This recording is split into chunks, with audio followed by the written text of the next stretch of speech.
Hey there, everybody. Greetings. Pete Pardo here from Sea of Tranquility. Welcome to another episode of In the Prog Seat. We're taking a break from the alphabet this week, and we're going from an alphabet to a year. And we've arrived at 1972, literally one of the great years in progressive rock history. Tons and tons of great albums. We've each picked our top five. We each have two or three honorable mentions. We've also got the picks for Chad and Anthony, who could not make it tonight. But before we do, let me introduce everybody, and then Ken's got a little something he wants to say. So we've got the Chicago connection all the way at the bottom of my Zoom screen, at least. Louis Nasser and George Lemie. From Scotland, Stephen Reed. My fellow New Yorker, Eric Porter. And the professor of prog from New Jersey, we've got Ken Golden. Did anybody get Chuck's picks as well, or Chuck did not give his picks tonight? Nope. I don't think he sent them. All right, well, if he sends them, because Chuck can't make it either, we'll put his in the comments below. So, Ken, I'll turn it over to you. Okay, so just before we start, I just wanted to, I guess you wouldn't really call it a shout out, but Steve Feigenbaum and I just lost a very good friend. His name is Bert Goldstein, and he was our first major distributor. Steve introduced me to Bert a number of years ago, and he actually passed away on his birthday, which was perfect for Bert. You'd had to know the guy. He was a very interesting, very unique individual. He was a real music lover, and he was part of a breed that doesn't exist in the music industry anymore. But everybody in the industry knew Bert and loved him. And if you remember back in the day when there used to be something called record stores, and you used to be able to walk into Tower Records or Strawberries or Sam Goody's and pick up Spiral Architect or Gordian Knot or Soft Machine or, one of Steve's other bands, Muffins, you name it. That was because of Big Daddy. And that there used to be something called the music industry. And Bert was a key individual. He used to work at he was responsible for Crazy 80s music department. I could go on and on and on. He was a great guy. He was a good friend. And he just passed away. And I just wanted to sort of tip my Diet Coke to Bert, and someday maybe we'll see him again. Rest in peace, Bert. Rest in peace, Bert. Okay, now that I brought everybody down. Well, no, Big Daddy was fucking awesome. Big Daddy brought everybody up. Big Daddy was Bert was. Yeah. He was Big Daddy. We salute Big Daddy. Much love. He was a great guy. So, like I mentioned before, we've each picked our five favorite albums from 1972. What we're going to do is in each turn round, we're each going to give two. So we'll start with everybody's 5 and 4, then we'll go 3 and 2, and then the third time around, we'll do our number ones. We'll go Ken, Stephen, Eric, Louis, George, myself, and we'll go around and around until we finish up. So, Ken, start us off with your 5 and 4.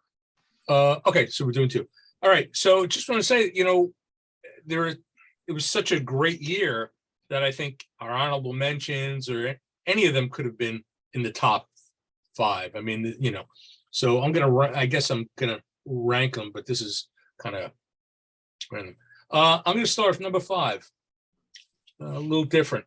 Nectar, Tab in the Ocean. So the Evil Nectar. So this was their second album, and Taft Freeman, I think, is the unrecognized hero of this album.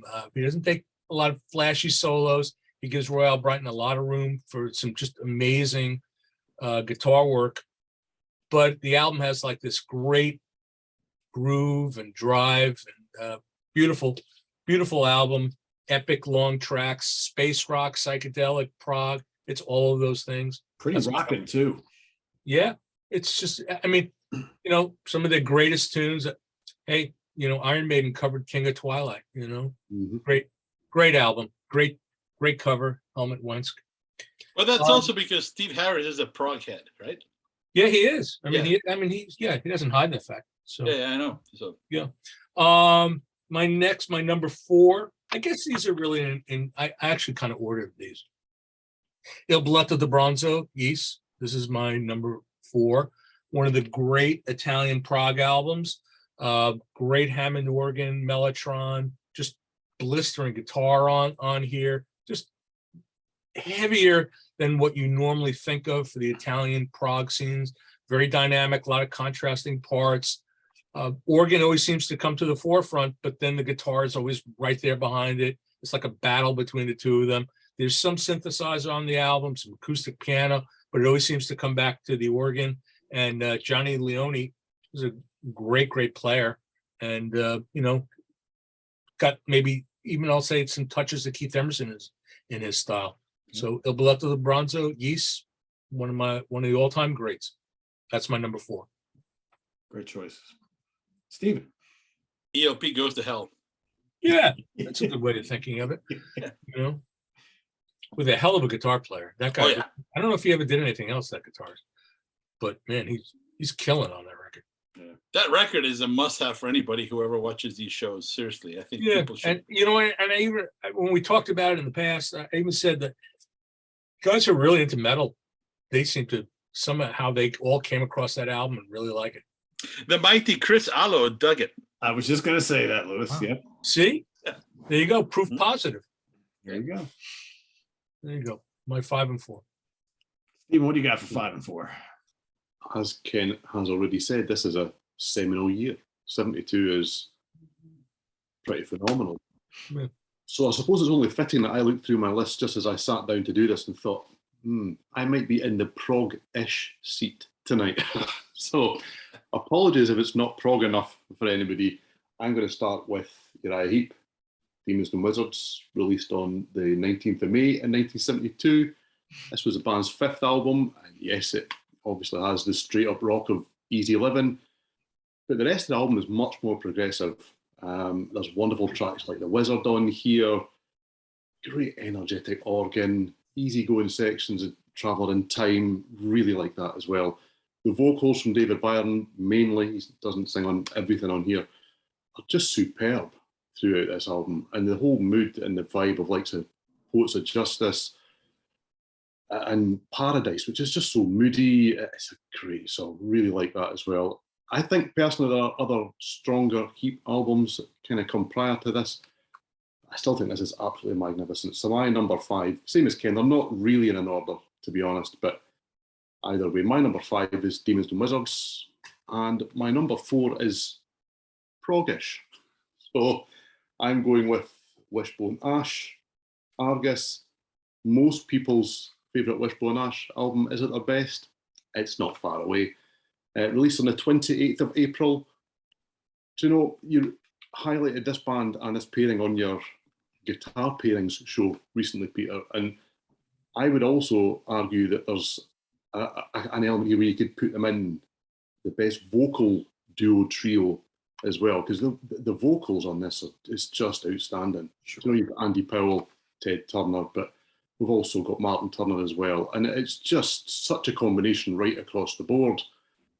As I say, it's maybe not quite fully progressive rock, but it isn't straight up rock.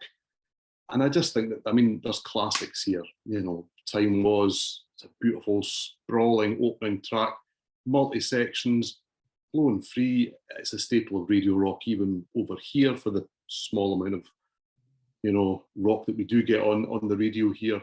I just think that it's a particularly phenomenal album. Warrior, the whole thing. It's just fantastic. So Wishbone Ash, Argus is my number 4. Stephen, if you don't think that's their best, which do you think is their best? Oh, wow. Pilgrimage? I really like the debut, in actual fact. Yeah, That's the debu's really grown on me in recent times. I think it's overlooked. Argus might be my favourite, but I think that there's... I go back and forth between that and the debut. Yeah. I think of them as a prog band to me, like, you know, as a closet prog band. There's so much excuse me, I can't speak. There's so much intricacy between the playing. In fact, to me, like Pilgrimage and the first album, I hear a lot of parts that are comparable to early Yes. So, I mean, to me, all of the picks that I've chosen for this are progressive. Whether they're prog rock, well, that's a discussion for no show whatsoever, because it doesn't matter in my humble opinion. I mean, you know, maybe we call them, maybe because there's an absence of keyboards, maybe we think of them more as a hard rock band. But And there's a lot of bluesiness to their music, I think, also. Which but you know. to me, I think of them as The arrangements are spectacular. Yeah. I mean, I actually pulled out Argus. I mean, I have it pulled out here, and I think that's it. I think The first three Wishbone Ash albums are brilliant. The fourth album sucks. I don't understand why, but it sucks. And then the fifth album, they got back on track again. Few of those Laurie Weisfield albums are really good, like really good. Yeah, I just after like the double live, I kind of lost them. I don't know why, but then they started recording in the U.S. at places like Criterion, Florida, and there is definitely a period where, well, certainly in my opinion, they get lost. They kind of lose the essence, I think, of what the band is, and then obviously it splinters, and we've got a variety of different things on the go. But that in itself has given us, I think, a tremendous catalogue of music. What's happened since then, when we kind of had two bands, and I suppose we still do. Yeah, I mean, but it's like it's almost like we say, there's no keyboards, so they're not a prog band. Right. It's like, but there's so much intricacy going on with the two guitars. I mean, were they the first to do that? Maybe not, but they did it about as well as it could be done. In a kind of a rock format, I think the Allman Brothers had a beat by a few months. Yeah, but not by much. Yeah. And all right, we're off to a good start here. Eric, what do you got? Good evening, gentlemen. Pete, my apologies to you with the Mets, but we are in playoff season. And as I went through this, I'm sorry, Ken, I'm sorry, you as well. But I went through my collection and I felt like tonight I'm just throwing fastballs right down the middle. And some of this stuff rises to the top because it's the best stuff, right? So I'm going to start with my number 5, Frank Zappa and the Mothers of Grand Wazoo. And I got to be honest, I had a hard time getting into Frank, but once I did, I think it just expanded everything so much. Vibes, brass, woodwinds, his compositions. I mean, once I got into Zappa, I think it just opened a whole world, not only of his music, but just listening to other things and being accepting. I mean, he does everything. I love so much of what he does now. But when I do think back on it, I think about how hard those initial listens were. Some of it, maybe it's the silliness that kind of put me off or whatever, but I love this record. It's one of the first ones I ever got. I think Apostrophe and then this, but that's where I'm starting with my number 5, Frank Zappa. Grand Wazoo's my number 4, right down the middle. Yes, Close to the Edge. And I think we've talked about that so much. I don't know that we need to mention anything else about it, but obviously Yes is one of the iconic bands. And Close to the Edge is, to me, that's their masterpiece. So it doesn't get better than that when you're talking about Yes. So that's 5 and 4 for me. Cool. Yeah. I think, what's interesting, it's like when we initially talked about doing this, I think we all thought that we would hear a lot of the same albums over and over, but already we're seeing that there's going to be a lot of variety here today because there's so much great stuff from this year. Yeah, just wait. Just wait. It's still early. I know we are going to see some overlap, but we're still already seeing some cool picks here, which I think is really good. So Lewis, what do you got your first 2? All right. So my number 5, I think I have, I don't know if that, I am with Ken. I don't know that I can in any meaningful sense rank them. I just feel silly thinking that I can rank them because I like them all equally almost for different reasons, right? But for me, I would have to also choose for my number 5, Close to the Edge. This is a record which is so absolutely good that not even John Anderson can ruin it for me. It's just, it's unstoppable. I truly can't say enough good things about it. I don't have to. Everything has been said about it already, but this record deserves a shout out every time that we talk about 1972 in my thinking. It's just a masterclass in arrangement. I won't say more. That's my number 5. I just have to say it, that in spite of whatever people may think, talent does rise, right? And my number 4 was, it was a little difficult to pick, but I think I was also, I was debating. I'm glad that Ease was picked. And one of the things I love about this program is that people do talk about different records. So I'm not going to pick that. Instead, I'm going to pick PFM Per un Amico. I mean, this record, I know that we talked briefly about this at the Chance or the Loft, whatever it was called. But people who have not heard these records because they're in Italian, it's almost like saying I'm not going to go to an Italian restaurant because it's not ketchup on the noodles, right? Come on, right? This is really an unbelievable record by an unbelievable band. I would highly recommend people give it a shot. I think the title track, Geranium, all these songs in this record are absolutely the closer Geranium. Geranio is what it's called in Italian, but beautiful stuff. And I've also been extremely lucky. I would have never imagined that I was able to not only meet these guys, but open a show for them. And they played on our gear for Sonos, and they turn out to be great guys, which is also something very surprising when you meet your heroes and they're not dicks. It just makes you respect them and like them even more. So PFM, Premiata Fermata Morricone. Love this record. My number 4. Great. George. My number 5 is the same, Per un Amico. I like a lot of the Pasta Prog bands, but I historically I'm more tolerant of the vocals than actually liking guys. Not this guy. This guy, to me, is the best guy in the scene. It's maybe more pastoral than a lot of records in the scene. Some of them have more giddy up to it, but it's just beautiful stuff. I mean, I think I like the third album slightly more, but it's right up there. Number 4, Octopus, Gentle Giant. This was number 2. It was number 3. 2 through 5 has been swirling around. The only thing was set for me was number 1. But just between Evan of Panurge and the boys in the band, you have 2 complete standout tunes where some of these are more a little everything on kind of the same level. I don't know how I got it to number 4, but it's number 4. Let's see. Mr. Ferraro has number 5, Pink Floyd, Obscured by Clouds. And number 4, Pan Space Shanty. No comments.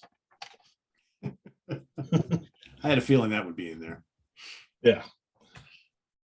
All right. Yeah, as far as like, how do you rank these? I don't know. I love all these top 5. I love my honorable mentions quite a bit. And I don't feel bad at all about what I'm going to do here for number 4 and 5 at all. Number 5 is Gentle Giant Octopus. Everything George said, it's absolute classic. It's complex, it's weird, it's beautiful, it's rocking. It's Gentle Giant, one of the most unique bands on the planet ever. Love that album. There are times where it's my favorite Gentle Giant album. There are times where it's my number 2 or my number 3. Today, it's going to be bested by my number 4, which is 3 Friends by Gentle Giant. I couldn't not do this top 5 and not include both of these albums in it. Just couldn't do it. Yeah. And Eric's got the US album cover, which is the same as their first self-titled album cover. I don't know why they did that. And I got to grab my octopus. I got the different octopus cover. Oh yeah, which is I got it here. Hold on. This reissue here has got both covers. Yeah. Which one do you like better? Roger Dean. I mean, this is cool too, but I mean, Roger Dean. Roger Dean is a definitive. This is like going to the supermarket versus the Roger Dean is actually going with Jacques Cousteau to the ocean. I wonder what the thought process was that they said, this Roger Dean guy, he's nothing. Let's get somebody in the art department to cook something up. Yeah, I don't understand why. And I, granted, this is the UK album cover for 3 Friends. It's terrible. Yeah, it's terrible. But why do a complete exact same cover as the first album for your third? It just didn't make any sense at all. But 3 Friends was the first Gentle Giant I ever bought. And there are times, usually it's either between 3 Friends, Octopus, In a Glass House, and sometimes Freehand, yes. Those are generally the albums that kind of rotate my top spot. But man, Three Friends, School Days, Peel the Paint, title track, Prologue. I mean, just amazing, amazing songs. It kind of rocks. It's pastoral. It's everything. I love this band. Love these two albums. So number 3, number 4, and 5 for me, Gentle Giant. And Chad's number 5 is also Three Friends, and his number 4 is Emerson, Lake and Palmer Trilogy. So back to Ken. Isn't it amazing that think of the stuff we just mentioned, and then we each have 3 albums that we think are even better. Exactly right. Yeah. In a sense, I guess. All right, so Chad has steal my thunder again. So my next one is Trilogy, Emerson, Lake and Palmer. Not my favorite ELP album, but maybe my second favorite ELP album. You could hear the progression as they went on, and it's got a maturity to it and a consistency that I think that, Tarkus has, of course, the big epic, which is amazing, but the second side is a little bit of a letdown. Here you've got the only letdown is Baden's Bolero, which just is a little ponderous, but you have Endless Enigma, and the title track Trilogy. I mean, I like Living Sin, and even The Sheriff to me is not a throwaway. I mean, I think it's kind of, well, I'm sorry, but Pete, but I think it's kind of a cool tune, and follow along. And there's just, I think that there's a complexity to the writing on this particular album that you could, as I said, you could hear the progression from Tarkus, and it kind of culminated with Brain Salad. But we're doing 1972, so this was it. This was it for me. That's the sleeper album, I think. That's the sleeper album. Yeah. I mean, the Sheriff is one of those. Every ELP record seems to have like a jokey song, right? Yeah, it was a little. Look, it's lightweight, but yeah. I thought it was but I mean, Living Sin is a song that nobody talks about very much, but it's a great riff. And the vocal is so low. It's really evil sounding. It's great. Emerson was using 2 different Moogs on the album. He was really getting a handle on the synthesizer, and he was pulling some really fucked up sounds out of that, out of the Moog. I think Trilogy is, like I said, to me, that's their second best album. Number 2. Before you move on, I was just going to say, and after that really intelligent musical discussion there, you showed great restraint there. If I had a vinyl copy of Trilogy here today, I would have to be part of the album cover. You were holding it up right next to your face, and I thought, you have to do that. You can become part of the band. It's irresistible. Give it a little 3/4, Ken. Give it a little 3/4. There you go. There it is. all those years of the super bottle. That makes them. Thank you. I don't know why. That's fine, and that also makes them gulp. So I'm almost so for my next one, I'm almost embarrassed to hold up this version of the album. Genesis Foxtrot is my number 2, and this is actually like this is a late 80s reissue that someone tipped me off to that had particularly good mastering, and it actually sounds real good. So it's like a cheap copy that you can find for like $6, and it actually has pretty good sound. This, it's not. Maybe is this the best Genesis album? Maybe not. But it's got Supper's Ready, and that's their best tune. And again, you could follow the progression from Nursery Crime, from Trespass to Nursery Crime to this. This is, to me, a better album than Nursery Crime. And they're really pulling everything together. It all comes together. And this is my number 2, Foxtrot. What else do we have to say about Foxtrot? I was going to ask the question. For me. I was going to ask the question, Ken. Is yours a gatefold? No. As I said, this was, somebody tipped me off to this was pressed in the U.S. and mastered by Dennis King who was I think Dennis King was like the house mastering engineer for Atlantic Records. And if you care, I could find out what the matrix number is on it and let you know. Like I said, it's like a $6 record, $10 record. It actually sounds very good. I at some point I'm going to get the classic records version, but it's going Let's for like. see that, Stephen. Let's see that. Don't hold Well, on. Oh yeah, he has the. He has the original. There you And I go. was looking at this, just browsing it before we came on, and I do wonder if they actually spelt Michael Rutherford's name correct in future editions, because he is down as Michael, Micheal. Oh, they got it right on this shitty version. They have it right.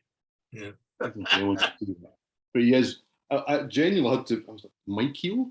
Can I spell Yeah. Michael? Do I know how to spell Michael? This was an era where they seemed to put band shots in as if the band didn't know. Well, I mean, it's like they're just such bad photographs. Yeah, it's always amazing when you see like typos and stuff. Like sometimes we get CDs. Look at the photograph of Michael Rutherford. It's like, Yeah, it's not good. Well, what about the inverted mohawk that Peter Gabriel has for that picture? yeah. I mean, that looks like somebody hazed him on his way to the pub. Yeah, it's Pretty not good. I'm always amazed when when you see typos that slip past the record label and stuff. Yeah. We see it all the time with CDs. I have some like White Willow CDs for like, I think it was when Jacob put it out for like Sacrament, and it says like Ex Tenebris on it, like on the spine. The National Health said Esoterics do. I think they all say National Health, not of Q's and Cures. I think what? Brand new Clutch CD comes in. 9 tracks listed on the CD. Only 7 tracks on the CD. Well, and that And just I'm not happened. the only one who's got that. Yeah, it's like, yeah. That just happened with Pattern Seeking Animals. Really? In the US, the UK, the European copy had 2 extra tracks. The US version didn't, but they used the back cover for the European version. They used that artwork. So everybody was complaining when they're getting the US copy. They said, "Wait, where are these last 2 tracks?" So they had to redo it. Yeah. Well, I've already ordered my replacement, but I bet you it comes in and it's going to be the exact same thing. Which album is that? It's the new Clutch. Yeah. Yeah. I'm going to hold off ordering it now. Yeah, I would wait, Stephen. I would wait I until think they you get gotta, these- yeah, you'll wait until they Wait till I sell know. through. Certain, yeah. I So, love Foxtrot, but there's just one thing I've always resent about it, and it's the fans. I think that the fans ruined it for me because they turned Supper's Ready into the fucking Freebird of Prague. Yeah. And I, even Steve Hackett jokes about it live. He knows why people are there, and he knows he has to play it, and he Good goes. song. It's a Yeah. great song. It It's a is, pretty good tune. but I'm not obviously. I just hate how the Yeah. fans built it into this. It helped pay off his mortgage. No doubt. All right, Stephen, what do you got? 3 and 2. okay, so my number 3 is the debut from Captain Beyond, released in the July of '72. I'm going to go out on a limb here and say, without giving it too much thought, that Dancing Madly Backwards here is possibly the best song, my favourite song. Let's not do best. Favourite song out of any of the albums that I'll talk about tonight. I just absolutely adore that song. And the riff when it kicks in, it's stupidly good. So this was Exile and Butterfly pairing of Larry Reinhardt on guitar, Lee Dorman on bass, Deep Purple's ex-frontman Rod Evans, and you had Bobby Caldwell on drums. And I think he's the star here. I think he's the unsung star on this album. He is incredible. The power that's going on there, but the precision, 1,000 Days of Yesterday is amazing. He's in front of the beat, behind the beat, he's moving around, he's always doing something, plus hammering the whole thing in place. I just think he's absolutely incredible. And I've always liked this album, but the older I get, the more important it seems to be to me, and I play it a lot. So my number 3 is Captain Beyond. And my number 2, there you go, Close to the Edge. I couldn't do 72 and not mention it.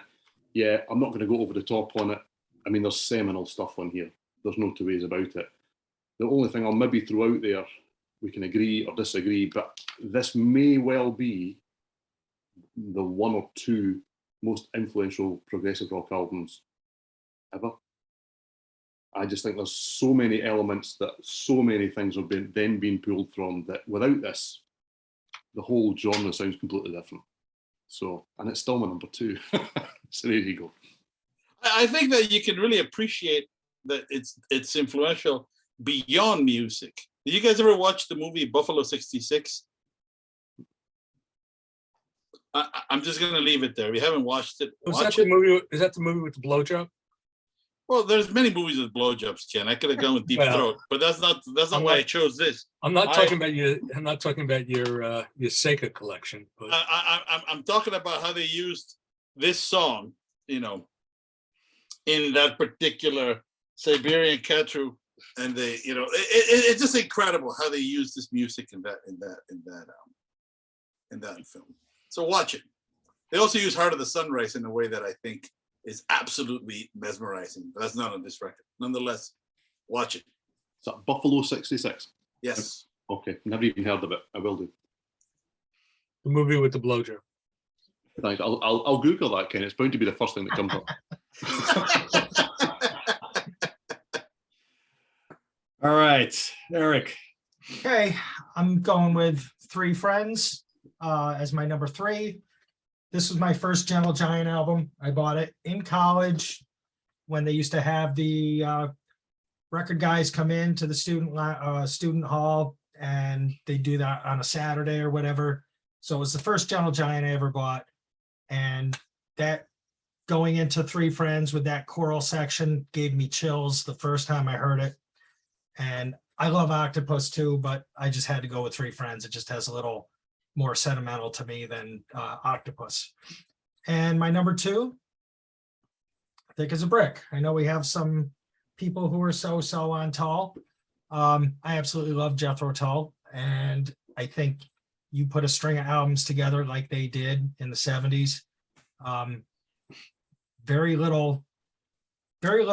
Few missteps from that band, but Thick as a Brick, another one. You've got the 2 side-long tracks that make the one track, and it's phenomenal, and it's got everything. It's got the acoustic, it's got the flute, they get heavy on it, great riffs from Martin. Just a fantastic record. So that's my number 2, Thick as a Brick. Very cool. Lewis. All right. So my number 3 has to Gentle Giant Octopus. I love Peel the Paint. I think that's one of their best songs ever, and it has the best Gary Green guitar solo ever. That Rules, right? That will peel the paint literally off your room. But this is just, it's not as magical for me as In a Glass House, but it's fucking close. I love this record. So this is my number 3. And my number 2 is a record that I have a special connection to, because it was the very first album by this artist that I heard. I heard it as a dumb teenager who was just getting started in music, and I thought I could do anything I wanted because I could play Who songs and Iron Maiden songs and Deep Purple songs. And then I heard this, and it was like a fucking alien had landed in my world. And this music didn't seem to belong to this planet. It was something that I just could not think or understand, and it intimidated me to the point that I just hid it and pretended it never happened, and it took me years to get back into it. And I'm talking about Zappa, and I'm also talking about the Grand Wazoo. The companion record that year was Waka Jawaka. Very different records. They're both great, but this is the one that really, it hit me like a thunderbolt. It has everything that makes Zappa great. It's starting with Eat That Question. That is just a perfect song. And then it just takes it from there. So again, if you have not heard this record, please, seek it out. It's absolutely wonderful. The Grand Wazoo. I know the names are silly.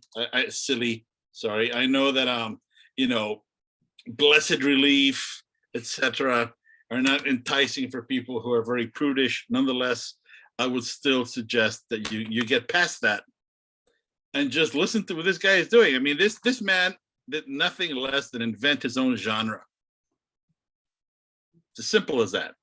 That they don't have a giant statue for him in Baltimore, to me, is a disgrace. Because I think he's the best person that's ever been born in Baltimore. I used to be there a lot. I'm familiar with the crew there, right? Zappa. So that's my number 2. Great album. Zappa's kind of like big band jazz album. It's absolutely incredible. Yeah. George. Number 3 is Banco, Darwin. This is the big mover for me this week. It was off the list, the initial thought of list I had, and it just kept moving up and moving up. They're often put in the same, compared to PFM, both had 2 albums, same year, debuts, whatnot. This is the rawer, more frazzled band. This is production and writing. Less pastoral, a little more driving. For me, I like this. Obviously, I like these guys a little bit more.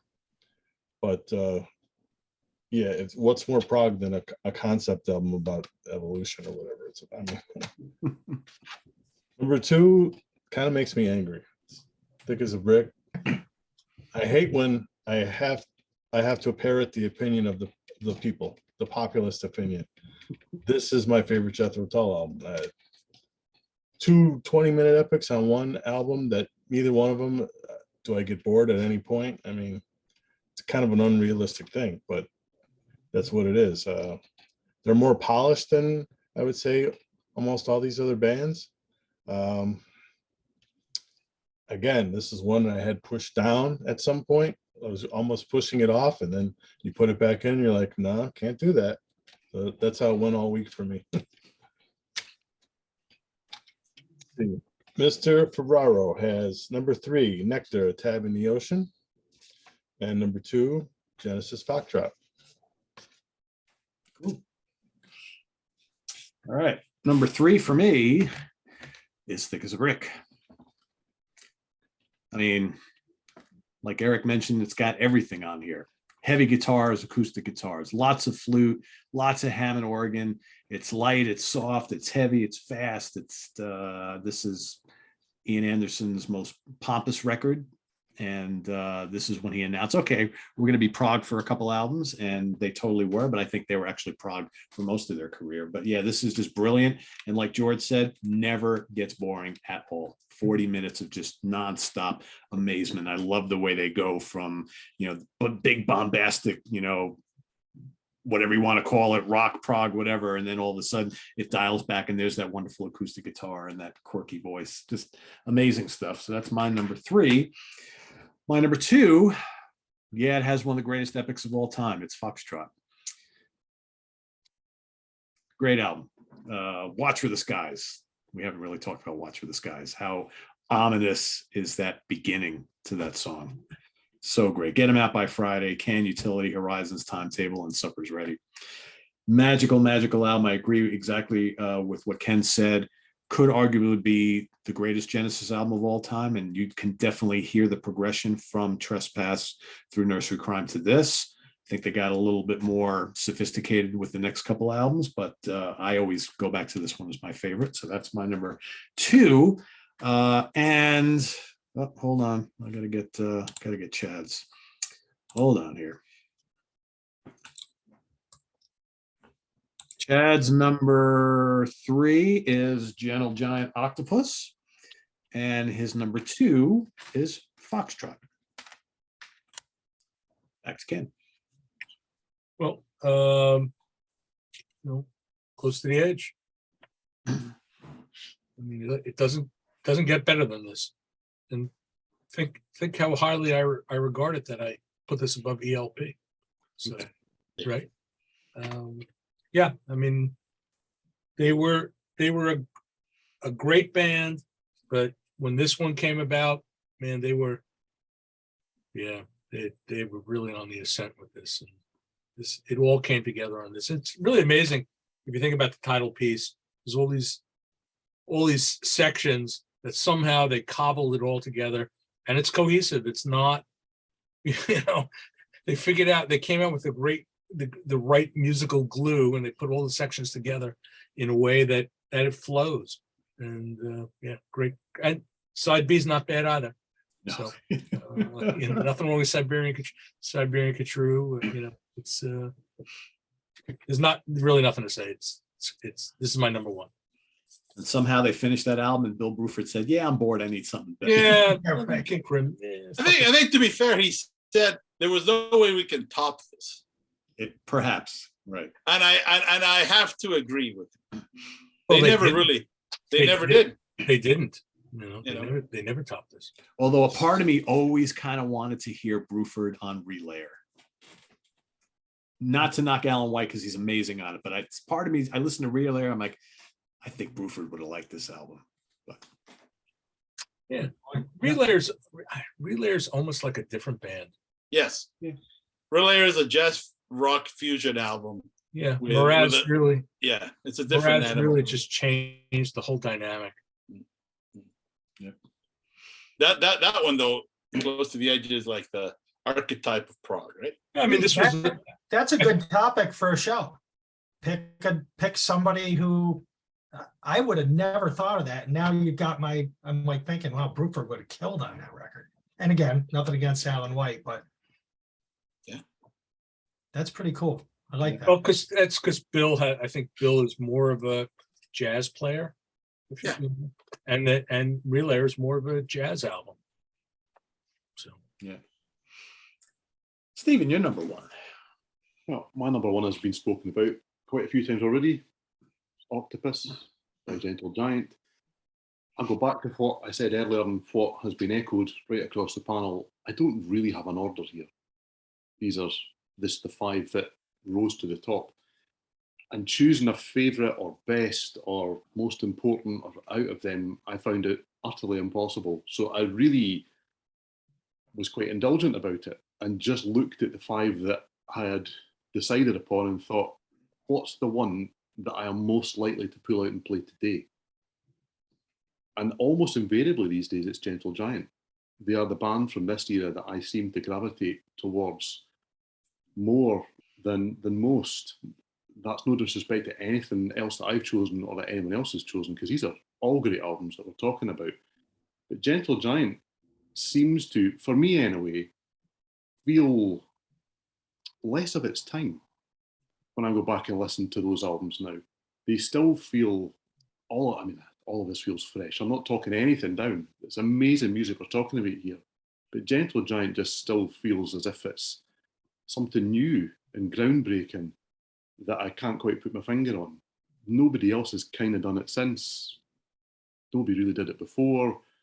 They're from that era, but they don't really bother pulling their sound from this band or that band, or they just got on and did what they did. And it's so varied, so intricate. The arrangements are amazing. The musicianship's fantastic. The vocals across the whole band, so good. And I just can't get enough of them these days. And that is just something that's stuck over the past probably 3 or 4 years, where they are just almost my go-to band from this era. And I probably could have chosen both albums from my top 5, but decided not to. And Octopus just edges it out for me. So that's what I'm putting in my number one. It's also got Think of Me with Kindness. Yeah, great song. Yes. Which is one of the most beautiful songs. And to hear Kerry Minier sing it live, like I got that opportunity in Montreal when they did the Three Friends show. It was unbelievable. It was truly, I thought I was dreaming, but I was at the theater. It was very, very strange. It was really a wonderful moment. So, You know what's really interesting about Gentle Giant? I'm going to go back to something Ken said a number of months ago, maybe even a year ago. We were talking, I don't remember what the topic was, and Ken had mentioned that some of these albums, I'll use Close to the Edge as an example, we love so much and we've heard so much that if we never actually played the albums again, you really wouldn't need to, because it's so ingrained in everything about us. And as many times as I've listened to all those classic Gentle Giant albums, every time I hear them again, I hear something new. Yep. And that's, I think, for me, why Gentle Giant remains a band that is still always so fresh, because their music has all these different twists and turns, and they weren't a hit band. And, I'll throw on Octopus tomorrow and I'll be like, at some point, I'll be like, oh, that little thing they just did there. Yeah, that's really cool. And I'll be like, I don't know if I really picked up on that the last 20 times I heard it. Right. And I think that's what's so great about that band. Yeah, that's a really good way of putting it. Absolutely. Agreed. Eric, you're number one. And I'm going against Ken. Ken didn't pick ELP, but they're his favorite band. Genesis is my favorite. And as you mentioned, Pete, Watcher of the Skies. I don't know if I can remember the first time I heard it, but I mean, Ken, that we should have played that in your room, that intro. Just fantastic. I think with Genesis, the thing I like about listening to them is, and I think Pete, you might have mentioned it. You listen to Trespass. Yes, I know it didn't have Phil or Steve, and then Nursery Crime. I think you get not only with the writing, but you get you hear them improving. You hear them becoming a better band. You hear them becoming better musicians. Mm-hmm. And I think Foxtrot is a good leap from Nursery Crime, Selling England, even maybe more so, that things get tightened up. But the songs on here, like you were saying, Watcher of the Skies, and obviously Supper's Ready's a lot of pieces that are put together. It works. I mean, we all love it. But Genesis just became my favorite band when I first started listening to this music, and I got to go with them at number one. So Foxtrot.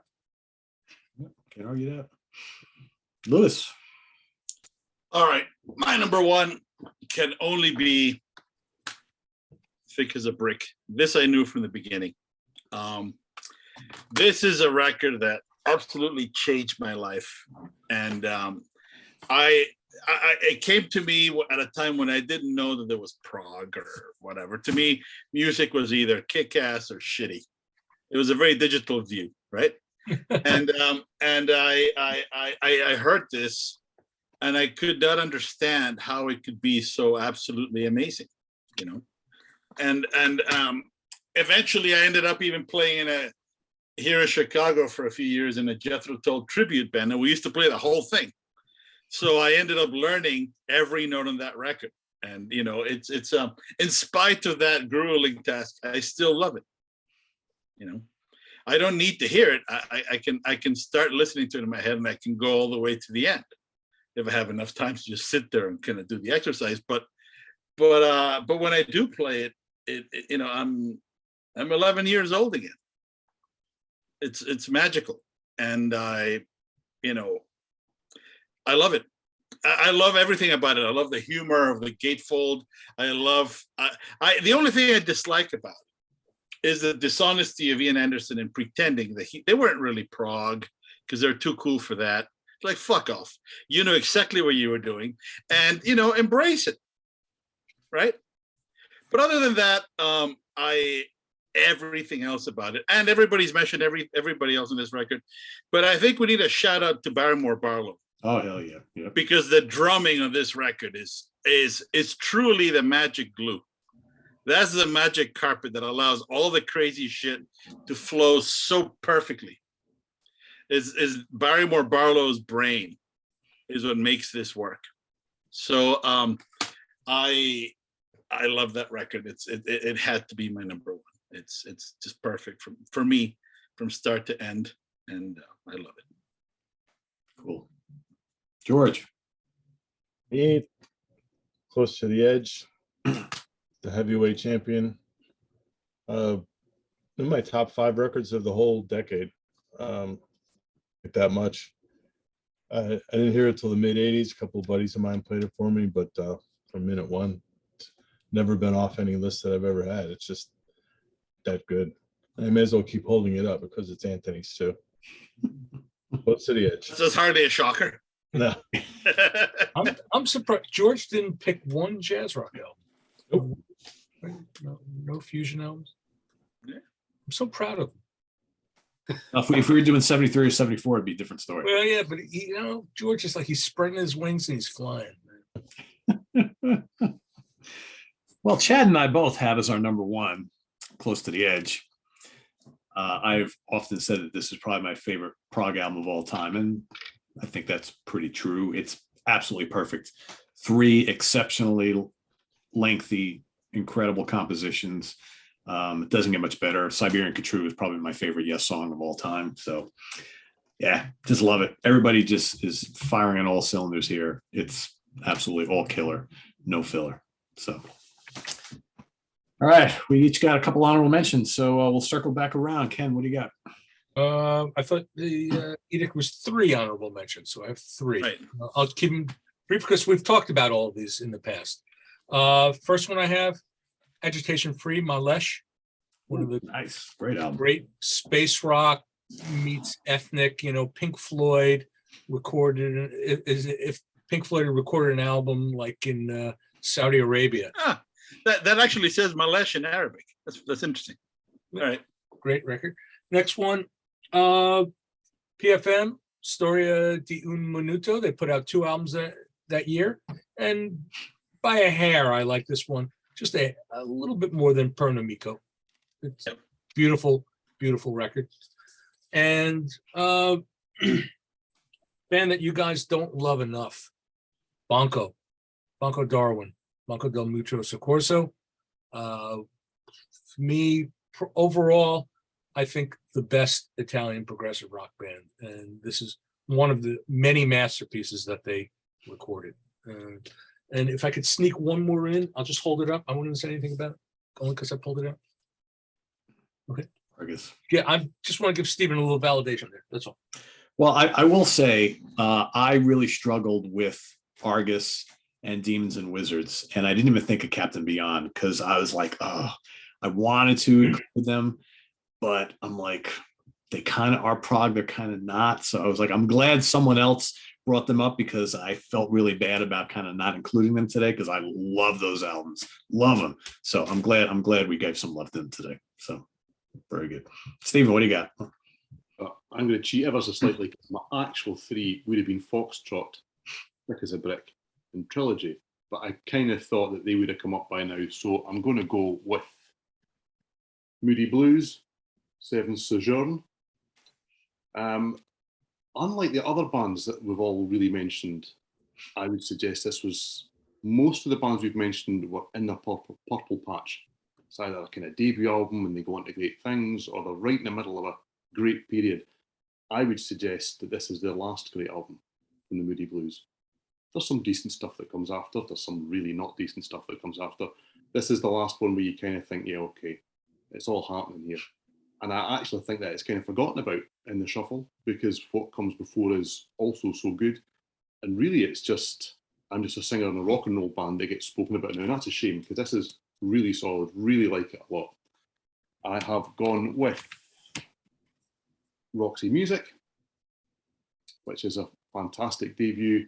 Obviously, we're in the Eno era. There's oboe and sax work and everything here, and it's really, it's experimental. Art rock, prog, I don't really care what you want to call it. I mean, latter versions, I've got Virginia playing on it, so you've got something that's much more straight ahead as well. It's such a good album, really, really good. And a second little nod for Uriah Heep, Magician's Birthday. It's always kind of forgotten from the 2 that came out in '72, so I'll give that some love as well. Another great album, and that's my 3. Well, Eric. All right, I'm also going with PFM. And I am going to pull another Zappa out, Waka Waka, and ELP Trilogy. Those are my 3. Lewis. Well, most of the ones that have been mentioned already, but I have to give a lot of love to these guys because I am a Banco devote fan. My only issue with these records is that they're not di terra. Which is a very stupid way of saying these are incredible, but they're not mind-melting incredible, right? In particular, this one I think is the first one they did. It has a great song called "The Garden of the Magician." It's the 5th track on the record. Oh my God, this is just an incredible record. And of course, the conquest of the erect position and everything else they talk about here with Darwin is incredible music too. So.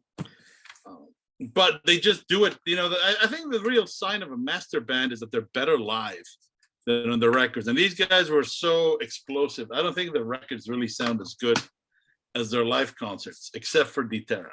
Well, Di Terra, also the production on those early Yes. Bonko albums are not yeah. so So great. but And when you, there's a lot going on. You have the 2 keyboard players. Yes. There's a lot of instrumentation. So it's a little, especially the first album is really Yeah. kind of sucky sounding. I think that's why they re-recorded them later on. yeah, You know, they possibly. But I just love the songs so much, right? And the Yeah. band is just so brilliant live, right? But I just couldn't pick them as a record over the other ones because I just think that the records themselves are a little better. But the band is, But didn't we talk about this? I mean, to me, a great band should be able to take their studio material and elevate it in a live. live. That's Banco Take it in a nutshell. Take it to the next level. Yes, they're just great. So yeah, much love to Banco for sure. And I do have to mention them again because they have been there. Foxtrot it is what it is for many good reasons. And all the shitty prog fans on earth can't ruin completely, Supper's Ready for me. Although they do some damage. I can't tell you how many times I've been asked to play if I'm in a party with an acoustic guitar, play Supper's Ready. Like, I want to do a Pete Townsend on their heads with a guitar instead, but I want to go to one of your parties, Louis. No one's ever asked me to play that at a party. Well, come Chicago, man. There's lots of craziness here. And And potential violence. It sounds like potential violence. but potential is different from actual violence. So as long as it's not actual, Yeah. there's No no harm, thought no police yet. No thought police. Ken. So we're good. Mm. Those are and the other one which I couldn't find, but I wanted to mention was Herbie Hancock Crossings. Oh yeah, good one. All right, Chad's favorite album. that record, come on, Sleeping Giant. Seriously, this is next level thinking and really beautiful stuff. I understand it's not for everybody, but that's okay. Not everything has to be like a Twinkie. When I gave that to Chad for the assignment episode, remember that, Pete? I do. It was like I smacked him over the head with a 2x4. I think you wore into him though. I think eventually he was kind of like, I think he kind of got. I think he came around to it. He swears he's gonna check out some other albums. I mean, Crossings is just one of Herbie's best albums, in my opinion, and I just love that whole thing. It's great. It's not for everybody, but it's awesome. Yeah. It's so good, though, right? It's you can't deny it. No, great. Steven, you need to go listen to Crossings and let us know next week what you think. Steven, that would be awesome. If you could Steven, do I that. think, what did I ever do to you? Oh, Steven, please, Not 2x4. please, will you do that? That would be so great. Okay, I'll do that. Pete, I could see a special report, Yeah. record a special episode. It would be, oh man, I would love that. George, what do you got for you and Anthony? I got one nobody said, Calavecchia Locanda. That one just missed my list. And I got Foxtrot and the Banco debut. Anthony he's also got one nobody mentioned, Caravan Waterloo Lily. Okay. And he's got Zappa, Waka Jawaka, and ELP Trilogy. There's another good record from this year, I think. That's Santana Caravanserai. Absolutely. It almost yeah. made my honorable mention list. Yeah. Yeah, that's a really good record, too. Yeah. There Yeah, were a that lot just of- missed. there were a lot of good albums that year. Yeah. Yeah, just Well, wasn't Land of Gray and Pink No. 72 as well? That's 71? 71, I think. Yeah. 71? Okay. Yeah, Waterloo Lily was good, but following, the problem with Caravan, they were constantly changing the lineups. So the sound changed. They were all great records up through like 78, but they were all a little different. All right. Chad's got Chick Corea Return to Forever, Light as a Feather. He's got Banco Darwin and PFM Peru Namico as his 3 honorables. And I have for mine, self-titled Banco debut. I also have Storia de Minuto. I didn't know. I quite frankly, I struggle with these two, which one I like more. They're Yeah. both so great, but I went slight with that. I don't know. Could change my mind on that tomorrow. And I went with Tab in the Ocean by Nectar, which I like quite a lot. So So we did have a lot of overlap, just not in the same order. on the same orders, yeah. So well, a lot of classics, but I like the fact that we gave a lot of love to the Italian scene, which I thought was really cool because a lot of good Italian albums from this year. So awesome. So there you have it, everybody. Our favorite albums from 1972. Down in the comments below, list your favorite 5 prog albums from 72 and give us some honorable mentions. And we will be returning back next week to the letter of the alphabet. Ken, announce what the letter is for next week. We did J. We're doing I, right? No, we did I. We're doing K. K. Okay. Yeah, K is a big letter. K is a big letter. And I think we made the executive decision that we have 2 bands that are going to be Hall of Fames for next week, right? Yep. So just so everybody knows, we all love King Crimson and Kansas, but those are the big daddies, and we're gonna put them up in the Hall of Fame box. They're gonna be our overall favorite bands, but we're each gonna pick a few others from the letter K. So that's coming up next week. So stay tuned for that. Visit us on the web at www.seatranquility.org. We're on Facebook, we're on YouTube, all together.